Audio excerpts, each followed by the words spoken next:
Halo Bola Sporter, kembali lagi di channel bolasport.com. Kali ini ada saya Bagas dan juga di sebelah saya ada Ula. Kita akan ngobrol-ngobrol ya di sini ya soal pembagian grup B Piala Presiden 2022. Ada 5 tim yang akan berlaga di Piala Presiden 2022 dari grup B. Ada Borneo FC Samarinda, kemudian Rans Cilegon FC yang sekarang berubah nama jadi Rans Nusantara FC, kemudian ada Barito Putra, lalu ada Persija Jakarta, dan satu lagi Madura United. Madura United.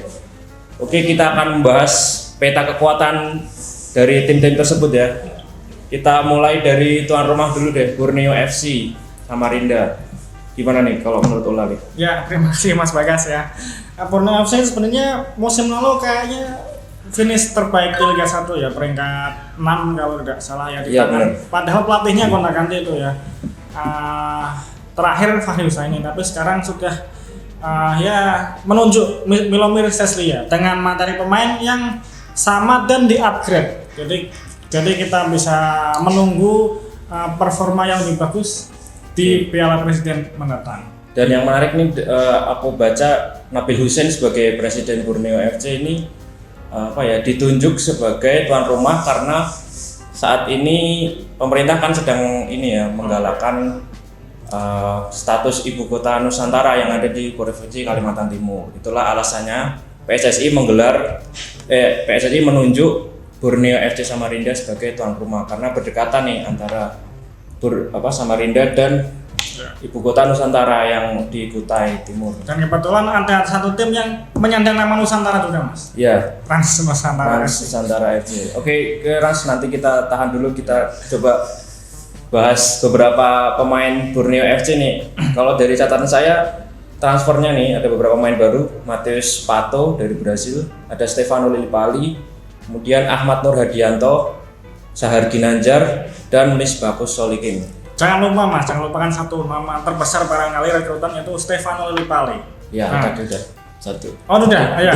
Nah, kata Nabil Hussein itu katanya dia Lillipali kenapa mau pindah dari Pulau Surga Bali ya menuju Samarinda ya karena dia melihat masa depan. Itu ada batu bara itu di Kalimantan Timur. Oh, iya. Ya tapi kita sayang banget ya nggak bisa melihat Lillipali karena masih bergabung di timnas ya, kemungkinan juga nggak akan berlaga di Piala Presiden 2022. Soalnya kalau lolos ke babak berikutnya. Ya. Terus ada beberapa pemain kunci yang sudah disebutkan Ula tadi. Ada yang dari musim lalu ada Jonathan Bustos, Kei Hirose, Javlon Husseinov juga masih ada. Kemudian ada Diego Michel, ada Terence Puhiri juga, tapi masih bergabung. Ada wonderkid yang pernah dibuang Sintayong terus tampil bagus di Liga 2 bareng Semen Padang, Sardi Epifano.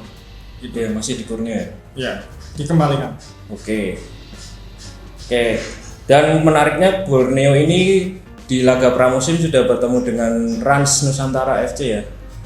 Dan skornya 2-2. Nah, ini bakal jadi pertemuan kedua dong ini musim ini bersama Rans. Oke, kita lanjut aja karena kita udah menyinggung Rans. Selanjutnya ada Rans Nusantara FC yang sebagai tim promosi cukup jor-joran juga ya, mendatangkan banyak sekali pemain. Klub Sultan ini. Ya, klub Sultan baru. Bahkan ada 12 ya kalau nggak salah pemainnya.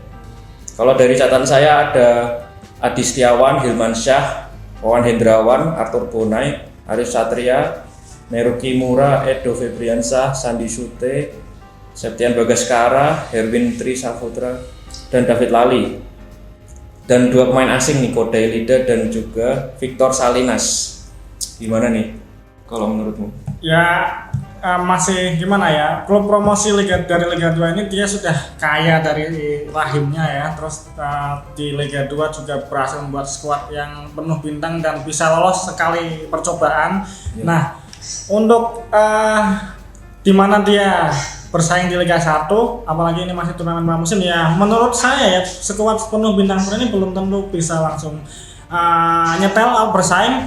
Perlu kita lihat dulu berapa pertandingan. Nah, sebanyak-banyaknya pemain bintang yang dikumpulkan ya belum tentu bisa langsung berhadapan dengan yang sudah mapan di klub lain. Tapi bisa dibilang kalau saya sih, menurut saya dia bisa jadi unggulan juga ya, karena di pramusim ini mereka sudah bersiap lama dan juga sudah bertanding uji coba beberapa kali ya.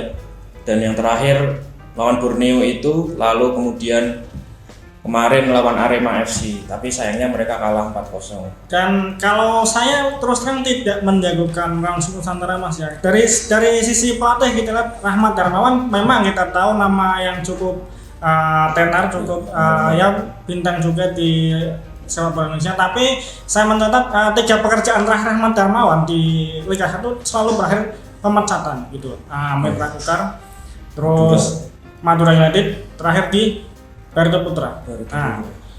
Tapi kan untuk Barito Putra dia juga dikredit juga ya, karena bisa menyelamatkan dari degradasi. Nah, kalau masalah yang di degradasi ini, kalau seandainya Persipuranya tidak dikurangi 3 poin, ya berakhir degradasi juga itu Barito Putra. Jadi Rahmat Darmawan menurut saya sudah habis untuk Liga 1 begitu. Oke, kita menarik ya. Lihat aja nanti Rans Nusantara di bawah pimpinan Rahmat Darmawan apakah bisa. Ya, ini ajang uji coba juga ya. Di turnamen pramusim ini akan mencoba banyak pemain juga. Karena kita udah menyinggung Barito tadi, bekas klubnya Rahmat Darmawan, kita lanjut ke Barito Putra. Barito Putra ini kemarin musim lalu lolos dari degradasi. Tapi ya gimana ya, selama beberapa musim terakhir ini dia di papan bawah ya. Nah, apakah terakhir malah seharusnya terdegradasi. Seandainya tidak ada pengurangan poin begitu. Jadi akan ada tugas besar bagi siapapun yang akan menangani Barito Putra untuk sekarang Dejan Antoni dengan beberapa rekrutan anyar Mas ya. Ya, ada Ryota Noma dari Jepang, ini pemain asing, kemudian Rafinha, terus kemudian Doni Monim yang musim lalu di Persipura Jayapura, kemudian Frank Sokoy dan Joko Ribowo. Lalu mungkin menurut saya akan mengandalkan beberapa pemain kunci ya yang musim lalu masih dipertahankan sampai sekarang. Ada Bagas Kava, ada Bayu Pradana, kemudian Rafael Silva, ada Renan Alves, lalu ada Rizky Pora, Amrizal Omanailo. Ya, pemain-pemain senior ya yang sudah berpengalaman. Ya, dan hobinya memang mengumpulkan pemain senior ya Mas ya. Ada Rafael Matimo juga. Ya, 2 naturalisasi. Terus 3738 itu. Oke, kita lanjut ya mungkin ya untuk klub keempat Madura United. Gimana nih Madura United nih? Aktivitas transfernya kalau dari saya ya ada Leberson, ada Lulinha, ini pemain asing. Lalu ada Selwan El Jaberi yang masih berstatus trial dan kemungkinan akan dan kemungkinan akan dicoba di turnamen Piala Presiden ini. Dia kan cukup bagus ya di musim lalu bersama Persiraja. Sebenarnya cukup bagus secara individu, tetapi ya Persirajanya yang ya sedang menukik ya. Jadi mau bagaimana lagi ya. Akhirnya dia bisa ditarik ke Liga 1 lain. Lalu ada beberapa pemain senior yang kemungkinan akan diandalkan lagi ya. Ada Liu Jun, Beto, Esteban Vizcara, kemudian Slamet Nur Cahyono dan Bayu Gatra. Ini kan mereka secara DNA mungkin sudah Madura United sekali karena beberapa musim Beto sempat ke Persis Solo, tapi dia dipanggil lagi di putaran kedua untuk membantu Madura United bertahan di Liga 1. Gimana menurutmu? Ya, Madura United memang saya lihat bertahun-tahun menggunakan DNA pemain veteran Mas, pemain 35 ke atas gitu Mas. Jadi Fabio Lefundes ini perlu, menurut saya seharusnya ya bisa memberdayakan pemain-pemain muda seperti yang kita tahu ada di Timnas U19. Wonderkid barangkali paling besar, paling bersinar di Timnas U19 yaitu Ronaldo Kuateh atau beberapa wonderkid lain, beberapa pemain muda lain, ada Kevin Sahartian dan teman-temannya begitu. Dan Fabio Lefundes kan juga mengumpulkan beberapa pemain Brasil atau naturalisasi asal Brasil. Karena kemungkinan kedekatan ya. Karena sudah satu bahasa, satu budaya mungkin. Dan masih ada Fahrudin Arianto nih di skuad Madura United, tapi dia masih membela timnas. Oke, tapi Ronaldo Kuateh apakah bisa turun di Piala Presiden nih? Belum tahu. seharusnya sudah pulang dari turnamen Thailand ya. Apakah diberi istirahat atau langsung main di klub atau persiapan timnas U19 untuk Piala AFF U19 Ya. kita belum tahu. Kabarnya kan memang timnas U19 akan mengadakan TC lagi ya di luar negeri ya. Ya. Karena untuk persiapan Piala AFC dan Piala Dunia U20 untuk tahun depan. Kalau ada satu nama lagi di Madura United Mas, ada satu yang belum comeback dari cedera panjang yaitu Zulfiandi. Oke. Itu musim lalu sempat masuk daftar pemain cadangan. Koreksi kalau salah, beberapa kali masuk daftar pemain cadangan tapi belum mendapat menit bermain di kompetisi resmi gitu. Apakah di Liga 1 ini mendatang atau di Piala Presiden mendatang ini akan mendapat giliran tampil? Ya, semoga saja begitu karena Zulfiandi kita tahu dulu di masa emasnya sangat terbaik. Dia salah satu ini ya kesayangan Luis Milla ya dulu ya waktu di timnas. Ya, sempat akan diterbangkan ke Eropa bahkan, tapi karena secara umur sudah terlalu senior jadi dia tidak punya kesempatan itu. Ya. Lanjut ke tim terakhir, tim ibu kota Persija Jakarta. Gimana nih menurut kemarin sudah terakhir kalah ya Dari Sabah 1-2 dari Sabah FC di pertandingan pramusim. Kalau saya melihat Persija paling menarik, saya paling menunggu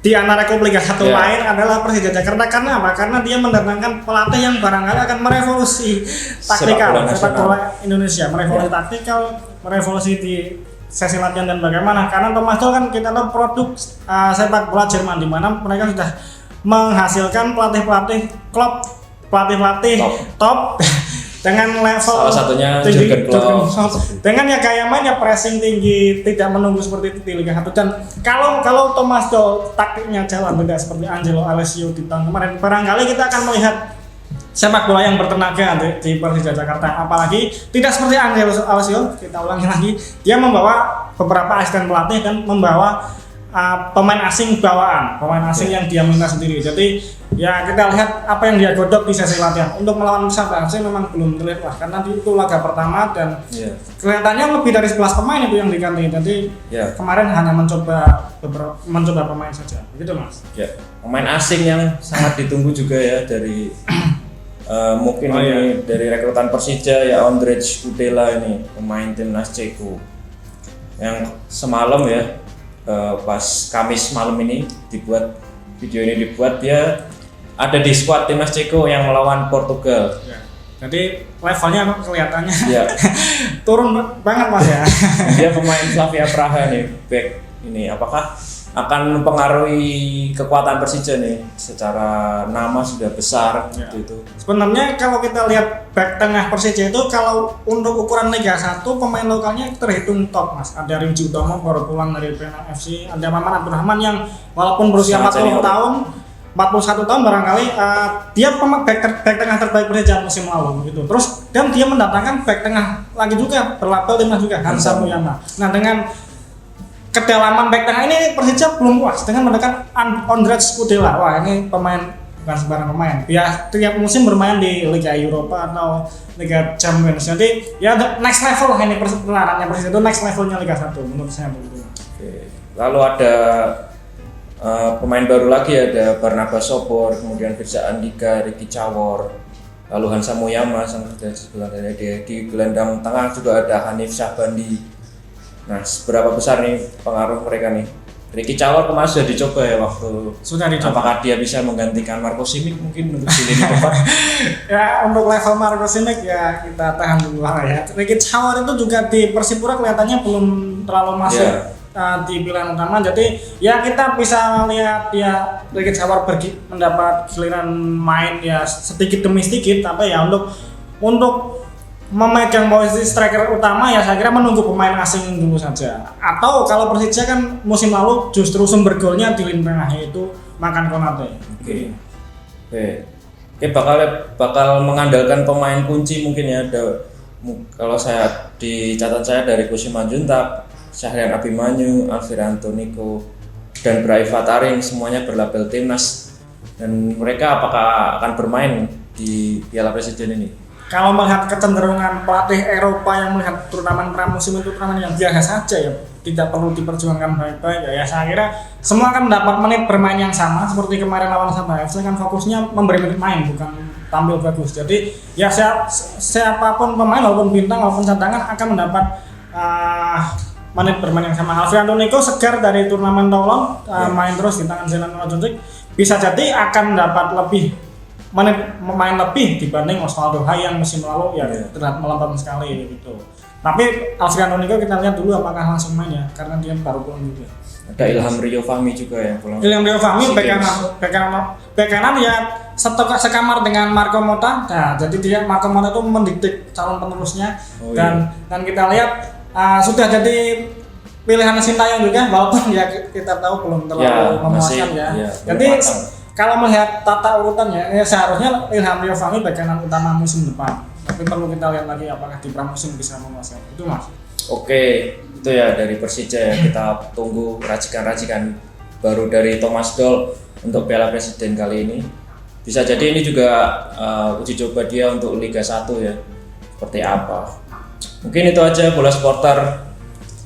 Kita tutup dulu video kali ini. Jangan lupa subscribe, like, dan komen, dan juga baca terus bolasport.com. Saya Bagas dan saya Ola. Ciao. Terima kasih sudah menonton. Silakan subscribe, like, dan jangan lupa komen di bawah ya Bola Supporter.